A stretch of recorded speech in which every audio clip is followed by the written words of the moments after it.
Voltando com as últimas do Flu nesta quinta-feira, porque tem notícia, tem informação importante, atualizações de mercado em relação às negociações que estão em andamento nesta reta final de janela de transferências, com o zagueiro Dantas e também com o atacante Ávalos do Independiente. Vou trazer informações para vocês a partir de agora, nesta quinta pós-derrota para o Palmeiras, uma derrota que machucou bastante, porque o Fluminense mereceu muito um resultado melhor, já falamos sobre isso aqui hoje no canal, mas a partida ainda gera muita polêmica.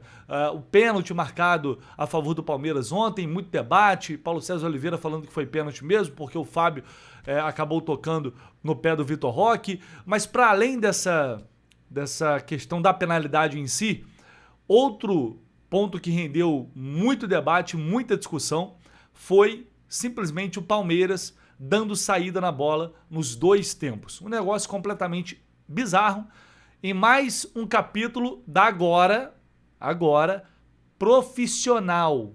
A arbitragem do futebol brasileiro já é profissional. Pediram tanto para profissionalizar, agora ela está sendo profissionalizada. E ontem o árbitro Felipe de Lima conseguiu protagonizar uma situação absolutamente grotesca na Arena Barueri, quando no segundo tempo o Palmeiras deu saída na bola, o que já tinha ocorrido na primeira etapa. E aí vou até colocar aqui esse post no X aqui do Wilson Forte. Ele trouxe aqui o relato do árbitro na súmula. Isso aqui foi o que ele escreveu após o jogo, tá? Ele diz: foi observado por mim, após o término da partida, que houve um erro de procedimento, quando a equipe que iniciou a partida no primeiro tempo também realizou o reinício no segundo tempo, sendo que o correto seria o reinício da equipe adversária Fluminense. Relato ainda que tal fato não foi observado por nenhum dos envolvidos da partida. Então, assim, ele teve, depois do jogo, ele falou: caraca, olha só, eu autorizei o Palmeiras a sair com a bola no segundo tempo de novo. Só percebi isso agora. E como se não bastasse, joga a responsabilidade que é dele para cima dos jogadores. É claro, os jogadores em campo poderiam sinalizar. Inclusive, alguém está mentindo. Porque o Freitas ontem falou isso daqui. Eu percebi, eu trouxe até essa declaração no primeiro vídeo de hoje aqui no canal do Lessa, eu falei sobre isso. O Freitas falou: eu percebi, mas o juiz disse que não podia falar com ele, senão eu ia tomar cartão. Eu até gritei, mas ele não escutou. Essa aqui é a declaração do Freitas. Então alguém está mentindo nessa história. Alguém está mentindo. E aí, esse caso poderia configurar um erro de direito, que é um descumprimento da regra. Como ele disse, né, um descumprimento de um procedimento obrigatório. Isso configura, de fato, um erro de direito evidente. E aí, se o Fluminense quisesse ir ao tribunal para buscar a anulação da partida, ele até poderia. Mas o que diz o Código Brasileiro de Justiça Desportiva em relação ao erro de direito? Para haver uma anulação de um jogo, que é algo absolutamente raro no futebol, esse erro ele tem que ter um impacto no resultado da partida. Ele tem que prejudicar, de fato, tem que ficar ali provado que a equipe foi prejudicada por isso. E aí a CBF, respondendo a questionamentos da imprensa, ESPN, Globo, enfim, que enviaram esse questionamento, essa pergunta, se o Fluminense poderia tentar correr atrás disso no tribunal, eles dizem que o árbitro foi apenas advertido, só tomou ali uma chamadinha, se é que tomou mesmo, né? E que isso não impactou, não prejudicou o Fluminense. Né? Ou seja, vamos supor, se o Fluminense tivesse levado um gol logo após a saída de bola, aí sim a história seria muito diferente. E claro, a situação seria muito pior. Mas como não garantir que isso não prejudicou? Você não tem como ter essa garantia também. A bola saiu com o Palmeiras, a partir dali você já gera jogadas dinâmicas diferentes. Não tem como garantir isso. A realidade é essa. Só que, por outro lado, também não fica ali exposto um impacto direto no resultado. Então, só para esclarecer, o Fluminense não vai entrar com uma ação no tribunal pedindo a anulação do jogo. tá? Isso o clube internamente já manifestou. E se entrasse, a verdade, gente, é que não ia dar em nada. Essa que é a realidade.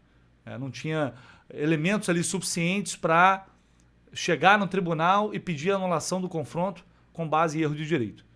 Mas que é um negócio absolutamente inacreditável, isso é. Mas é CBF, né? Não dá para... É a arbitragem da CBF. Não dá para esperar muita coisa diferente também. Vai ficar por isso mesmo e vida que segue. E a gente segue daqui informando para você e trazendo notícias do mercado. Publiquei agora há pouco nas redes sociais uma informação sobre o Dantas, zagueiro que negocia com o Fluminense. O Fluminense nesta reta final de mercado, buscando a contratação de um zagueiro e de um atacante, né? Que a gente já falou muito sobre isso, inclusive no vídeo anterior, sobre a necessidade e a obrigação de trazer jogadores, só que os nomes... Não vou nem falar o Dantas, porque o Dantas é uma aposta, é um jovem ainda que viria para se desenvolver. Mas a questão do camisa 9 vai ser realmente alvo de muitas críticas e de muita insatisfação por parte de todos nós. Eu vou chegar lá, porque antes eu vou falar do Dantas. Afinal de contas, eu confirmei essa informação que foi publicada pela Aline Nastari mais cedo.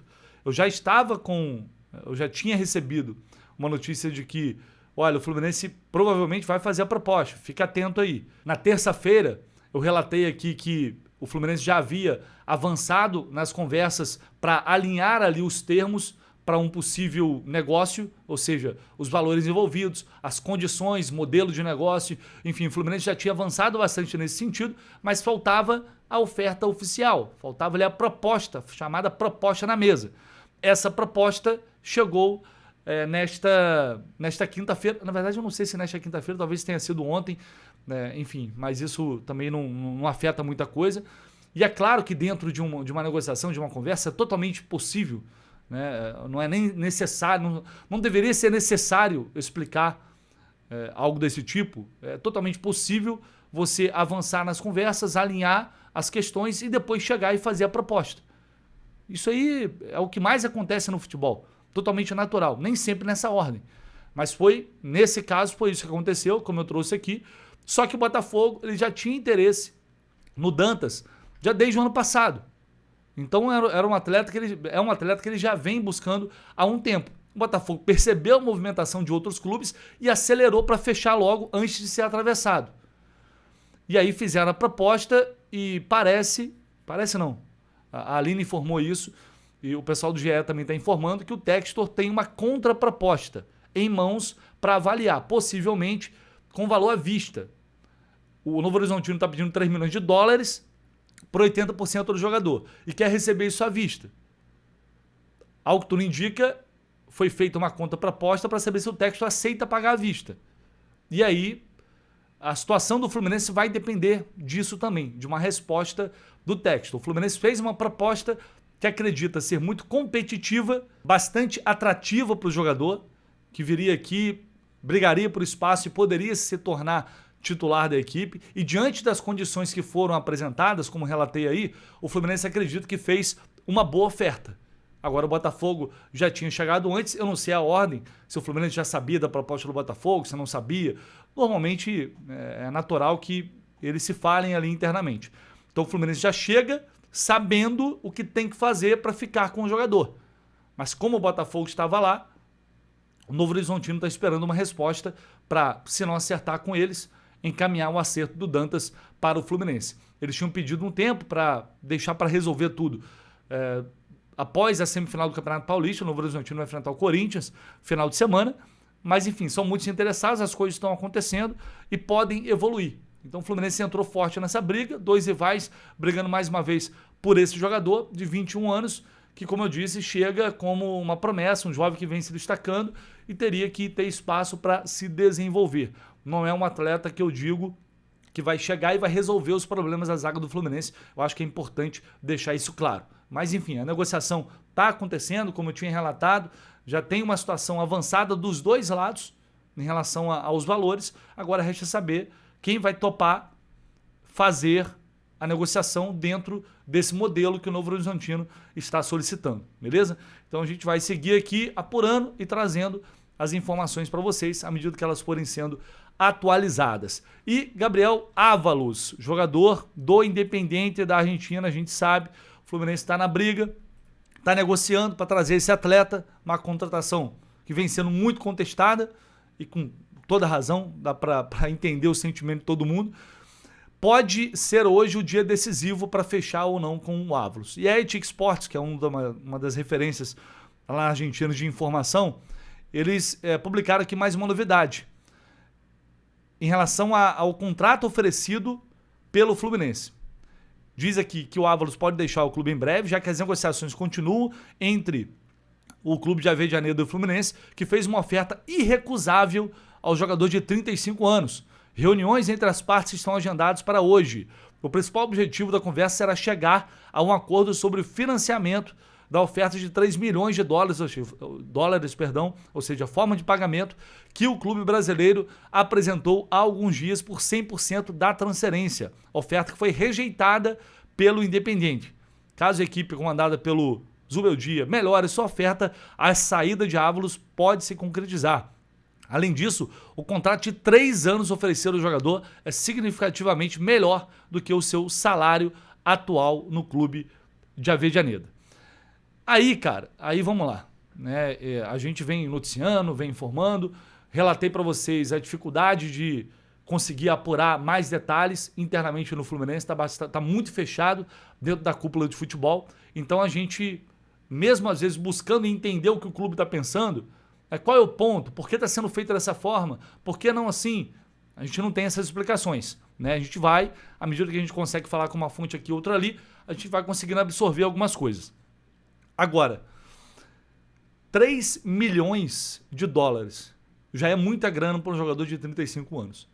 3 anos de contrato para um cara que já vai fazer 35 anos, com os números que ele tem, eu realmente não consigo ver sentido nisso, a não ser um desespero enorme,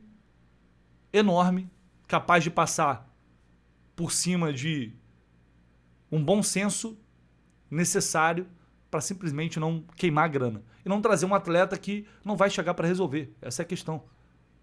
O Ávalos, eu vi um pouco do jogo dele, o último do Independiente, é um jogador que tem muita limitação com a bola também. É um cara mais de área, de briga, como eu falei. O cara tem que ser parecido com o Everaldo, cara. É um jogador bem parecido com o Everaldo. Essa que é a realidade. Então é um cara que vai chegar ali, vai brigar, vai ter a oportunidade dele, já chega com um alvo enorme, porque ele vem depois de especulações de grandes jogadores que o Fluminense buscou no mercado e não conseguiu, e acabou fracassando. Então o que eu venho falando aqui é uma medida de desespero. E é contra aquilo que o Zubeldia vinha falando. Pelo jeito, não acreditam mais que o Cano, voltando de lesão, pode entregar o desempenho que ele pode, que ele poderia. Porque para trazer um jogador como o Ávalos, para ser mais um ali, mas dentro desses valores, esse tempo de contrato, vamos lá. Mas é importante deixar uma coisa clara aqui. Isso não está confirmado, tá? Eu não consigo confirmar essa informação com o Fluminense, que não responde. Eu não consigo confirmar essa notícia com o Fluminense. Então, vamos aguardar para ver se vai ser isso mesmo, porque essa é a informação que está vindo da Argentina. E é sempre bom deixar claro o que eles estão informando lá, o que a gente consegue informar aqui. Mas se for isso,